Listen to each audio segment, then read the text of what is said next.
I loved it.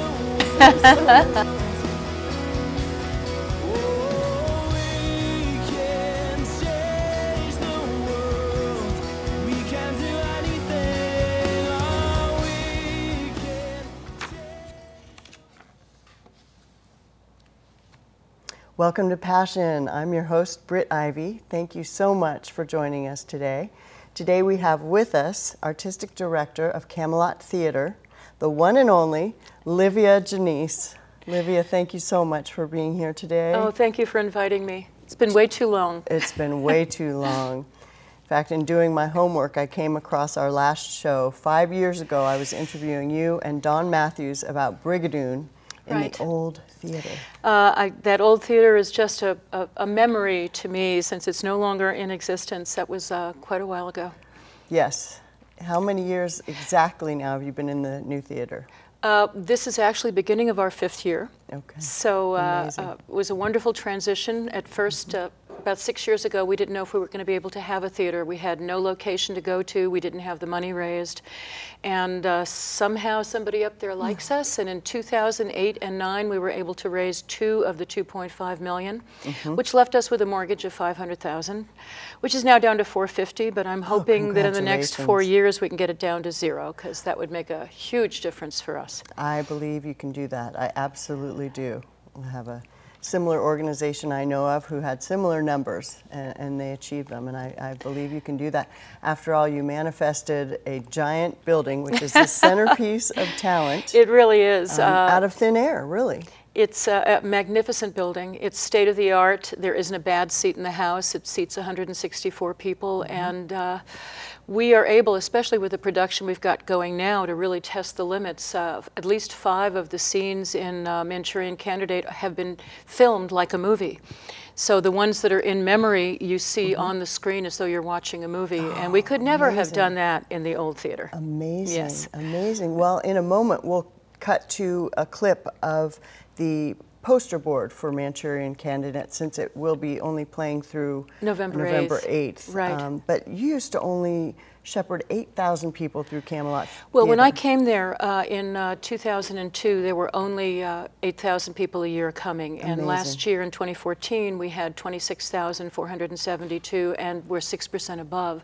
So it looks like we'll top 27,000 for 2015, which is, it's amazing. It's totally amazing. Congratulations. Thank you. That is Thank you amazing. so much. That is amazing. So I think artistic director is a little too limited a title for maybe magician, actress, director. A friend of mine this is your always, brainchild. Right, a friend of mine, we do some radio spots, and a friend of mine always introduces me as, and so much more, which is, sometimes that's what it feels like. There's so much more to it than just choosing the shows. Right. Well, in our pre-interview, you mentioned you were focused, and I thought, you don't have to say that out loud. You are laser focused. I mean, it's just like, wow. Yes. Okay, so you are on fire, and what an amazing thing to do with your life, to take your passion for theater and just help so many others. Later in the show, we're going to have a clip of the conservatory, the children that you host every year, the 6-week adventure that then they get to star in plays, and we'll play a clip from It is that an later. incredible adventure, and I think one of the reasons we're so successful is the people that I have been able to attract around me. They, you know, that old expression, build it and they will come. Well, they came before we built it.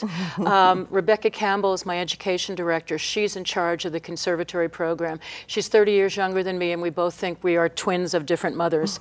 Brian O'Connor, who does all the video clips, all of the filming. So what you're showing is Brian's work. Later on today. Oh, okay. And he also does audio and sound design. And when we were doing Jesus Christ Superstar this summer, he was running 16 mics on live sound on a very small board. He'd have to change screens to do all the mics.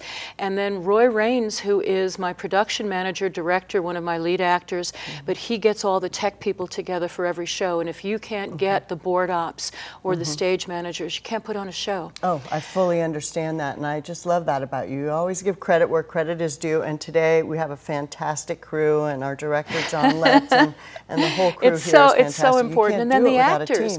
We We couldn't do what we do without our actors, and they are all local. I think this year is the first time we brought in someone from out of town, but given that she grew up here and was in shows here while she was growing up, I don't know if that counts as out of town. That's my daughter, who's in one of the clips. Amanda Anderson. Yes, absolutely. Oh, brilliant, brilliant. Well, we'll talk about that. Okay. Why don't we go ahead and show the audience the Manchurian Candidate postcard that we have. It's an incredible show, absolutely incredible. We've not done anything quite like this before. Right, and you've got Jeff Golden highlighting. And Jeff Golden, Priscilla Quinby, who I know has been a guest on your show, Yes. a wonderful, new to us actor who actually just moved to the Rogue Valley a couple of years ago. His name is Aaron Carper, and he's also going on, he plays Raymond Shaw, the young soldier who's brainwashed. He is the Manchurian candidate. Oh my, wonderful. Okay. Yes. Well, let's cook right along then to the clip of your brilliant daughter, Amanda Anderson, in the next 10 minutes. That's the name of the song. The show right. is called The Last 5 Years. It is semi-autobiographical for Tony Award-winning composer Jason Robert Brown, loosely based on his 5-year marriage. And the conceit is that she starts at the end of the relationship and he starts at the beginning, and the only time they share the stage is in this song, which is a proposal and a wedding. Oh, amazing. And then they keep going in their journeys that are going in the opposite direction. Amazing, amazing. It's a wonderful musical. Well, when I picked this clip, I didn't even realize it was your daughter. That's so funny when you amazing. told me that this It's morning. amazing. Yeah, so Amanda Anderson right. and Nathan Monk singing the next 10 minutes. Perfect. All right, let's go to that for our audience.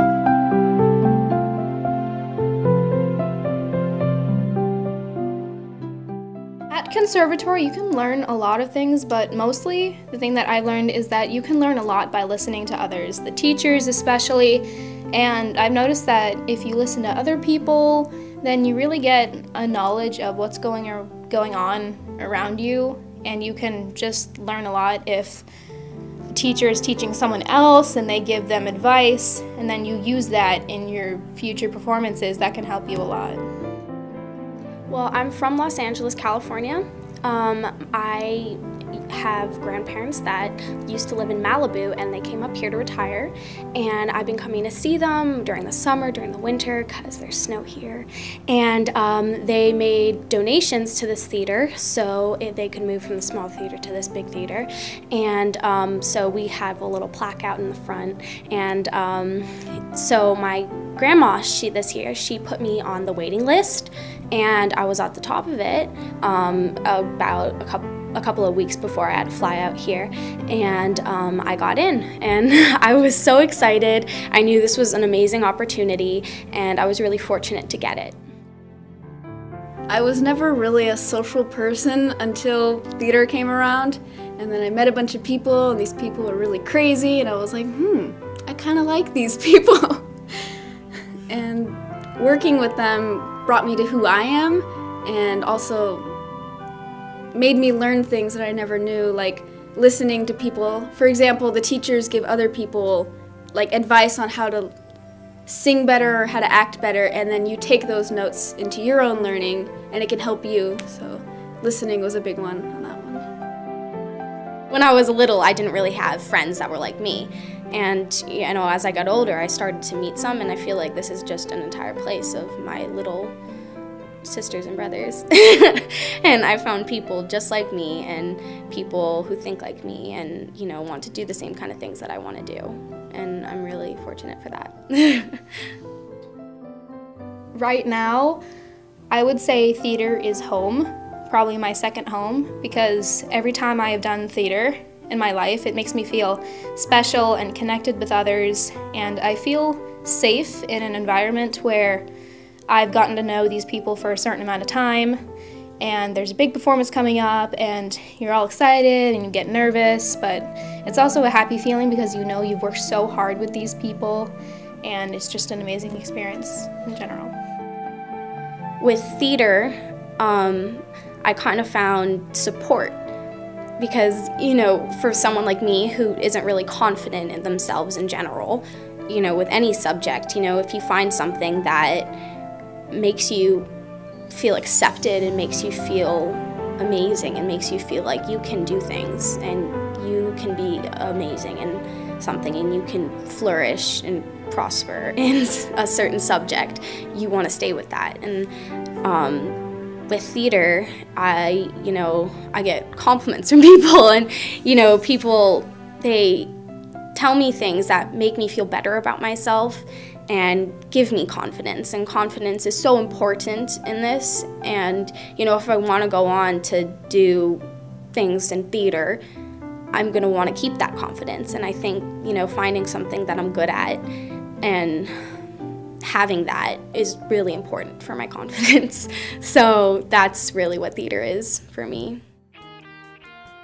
It's really boosted my confidence because, well, everybody just makes you feel good about yourself, and it's a really positive environment, so. It's so strange he doesn't show me more affection than he needs. Almost formal to respectful, never takes romantic leads. There are times when I imagine I'm not always on his mind. He's not thinking what I'm thinking. Always have to step behind. Always have to step behind. Oh, oh, oh, oh.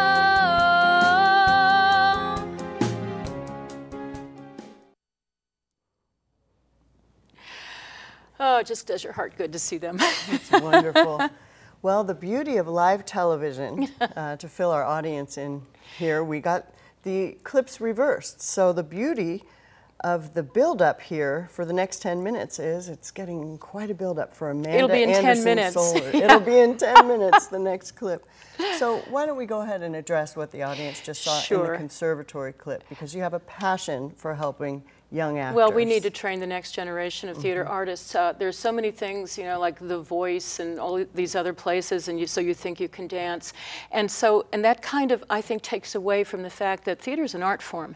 You need to be trained in it. It's wonderful to have a passion, but if you don't have the training for it, you can't sustain, like in New York, 8 shows a week. You lose your voice, you'll hurt your body. You won't be able to access the emotions that you need to access. So since 2005, we took the conservatory program that I used to run in the Bay Area and did for 15 years, and took that program and brought it into Camelot. And we only take 30 students a summer for the 6-week camp. That's it, 30. That's it. Because we break them up into 3 classes, and that way there's only 10 in each class, and they each get individual attention. Wow. And at the end of the 4th week, they have done work on 2 monologues and 2 songs, which is an actor's business card. Right. So they have chosen material that's appropriate for them. They've found the music, the key for the music. They have worked on the acting of it, the physicality of it, and they have it to take to any theater that they want to. And a number of our students go into Oregon Shakespeare Festival. Fantastic. And the casting director always calls Rebecca Campbell, my education director, and says, okay, these are the roles we're looking for. Who can you suggest come in to audition? Wow. And I wonder if people know that across the country now, sending their children to work with you, because there's an advantage to getting into Oregon Shakespeare Theatre. Some people have, because one of the young ladies in there, her parents, she's in an art school in Los Angeles, and a magnet high school for the arts. And she stayed with her grandparents this summer, and she said, I wish I could just live here because I'm not getting at that high school what I got in these 6 weeks. So the other part of the 6-week program is in the mornings they're in classes, in the afternoons they're in rehearsals for whatever production. And Aubrey Campbell, who happens to be the daughter of Rebecca Campbell, what a voice, what a presence on stage.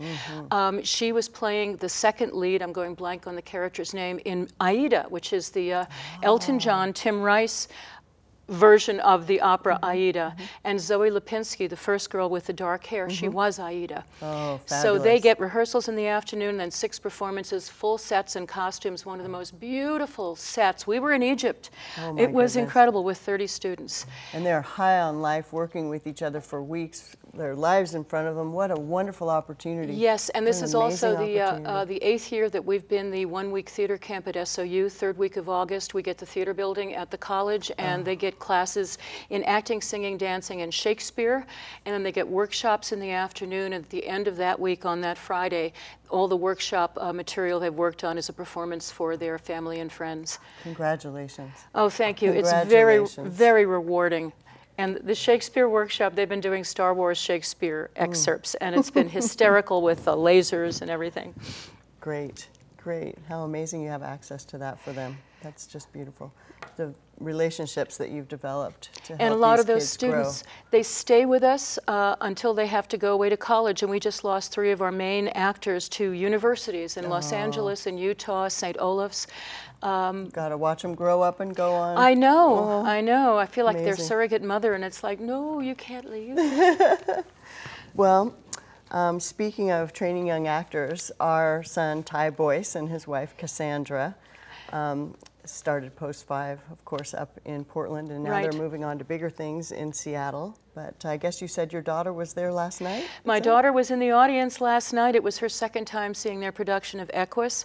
I got to see Ty in Hamlet, and got to see, and of course I know Cassandra. She's actually directing my ex-husband, who's in Portland, in Lear this spring. Oh, amazing. And it's so wonderful when I go up there, because Ty was our Tom Joad in Grapes of Wrath with Jeff Golden many years ago. I can't even remember how many, in the old theater. It was almost 8 years ago, I believe, because I was in the audience. True. That's probably well, true. thank you for all of your support of them, and he's an amazing actor. He's just wonderful amazing. young man, wonderful.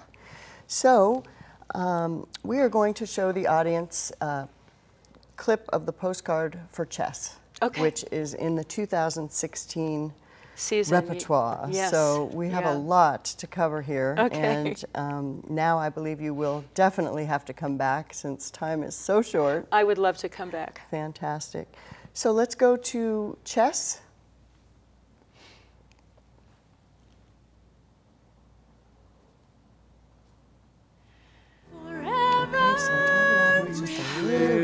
This is one of the most amazing musicals. 10 lifetimes, for billion summers, till the world explodes, till there's no one left who has ever known us apart.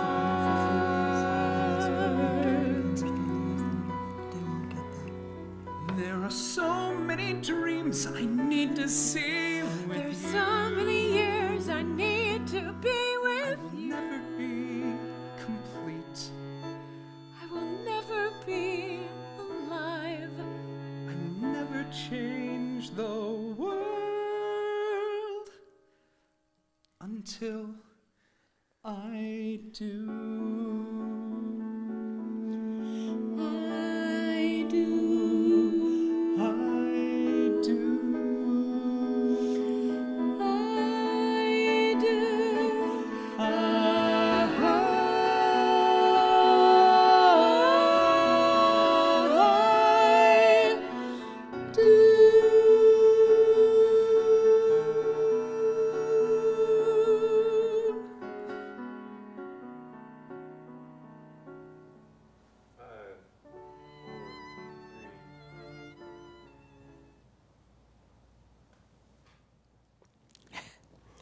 Well, a slight comedy of errors here, live television once again.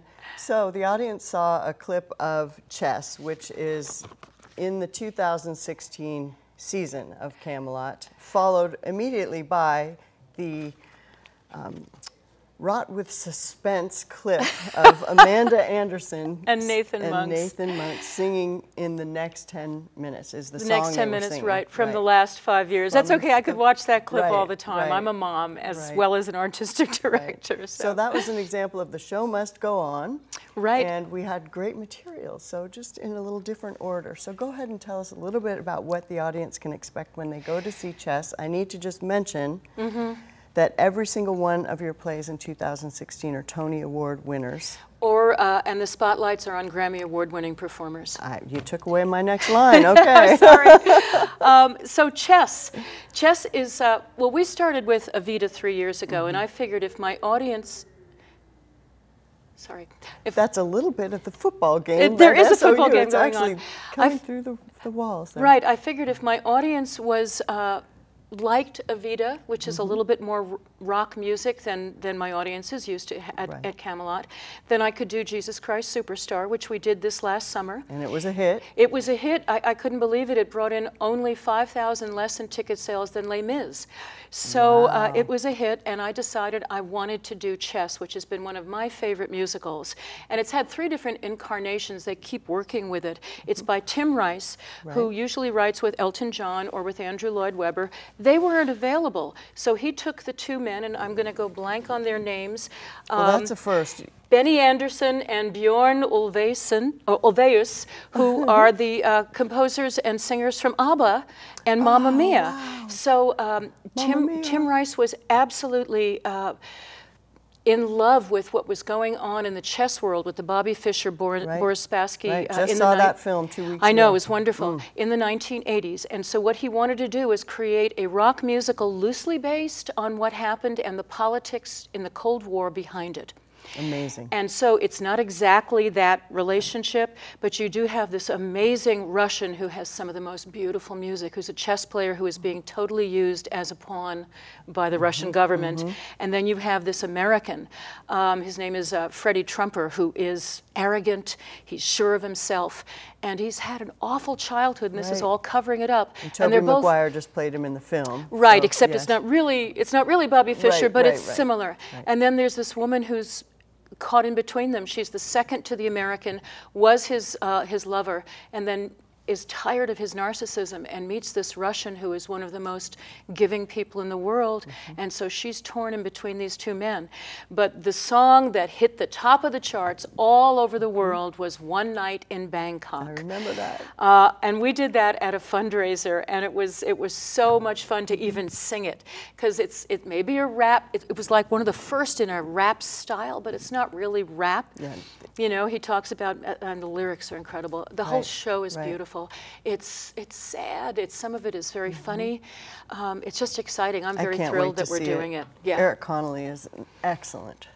He was just our Jesus in Jesus Christ Superstar, an amazing man. I can't believe he runs this whole business in downtown. He's done a number of shows with us. He was Che Guevara. Yes. And he used to be an opera singer. And he still uses that voice. He was Roy Orbison when we did Spotlight on Roy Orbison, and he and David Gabriel are Simon and Garfunkel, which is our very first Spotlight in 2016. Oh, fantastic. Which should be wonderful. Fantastic. Yeah. And Gail Wilson's going to be Carole King here in a couple weeks on that Spotlight as well. I can't wait to hear it. Carole King was one of my favorite singer-songwriters, absolute favorite. And I can't wait to hear Gail and the people that she's brought together. Yeah, it'll be a good show. Well, Chess is going to be fantastic. I'm very excited to see that as well. Wow.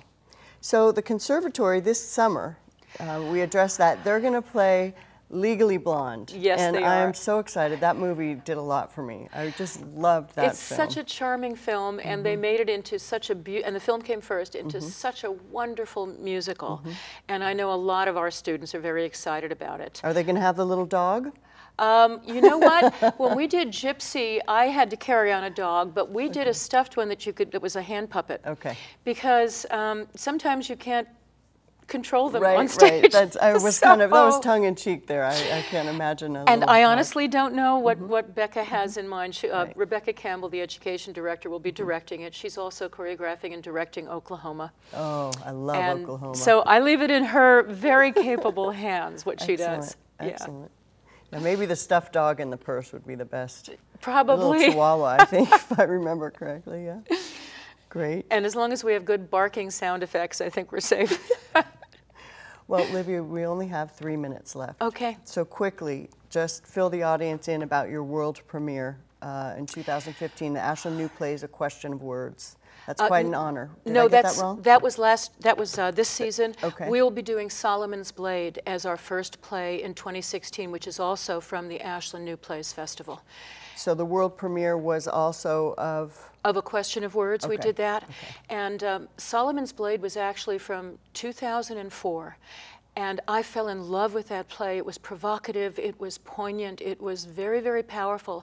It looks at a baby that's not yet born. The mother is brain dead, and the baby's being fought over by an Israeli and an Arab-Israeli woman, and it's about coming together to try to find a solution. Right. So it's wonderfully timely. And it's going to be redoing that in 2016. We're doing it in 2016. Okay. It was supposed to have its world premiere in 2008, and the recession canceled that. So 12 years later, it's still the world premiere, and the author's going to join us from Idaho. Oh, congratulations. I'm so thrilled about that. Congratulations. And so thrilled. We'll keep praying for not another recession. That's a whole different political show. Yes. Different show, right. Yeah, you and I talking politics would be a lively show. Well, Livia, I can't thank you enough for coming on Britt, to speak to the audience of thank you so much. It's always so much fun to sit and talk with you. It is just a blast, Livia. Congratulations. Thank you for bringing this fabulous art to our area and beyond, and training up young talent and sending them out into the world. It's just... It's a privilege to do what I do and work with the people I work with, and I'm cognizant of that every day. Great, great. Well, we're very grateful for you here. Thank you. Very grateful. Thank you. Yeah. All right, well, thank you so much for joining us today on Passion, and we look forward to seeing you again soon. Bye-bye.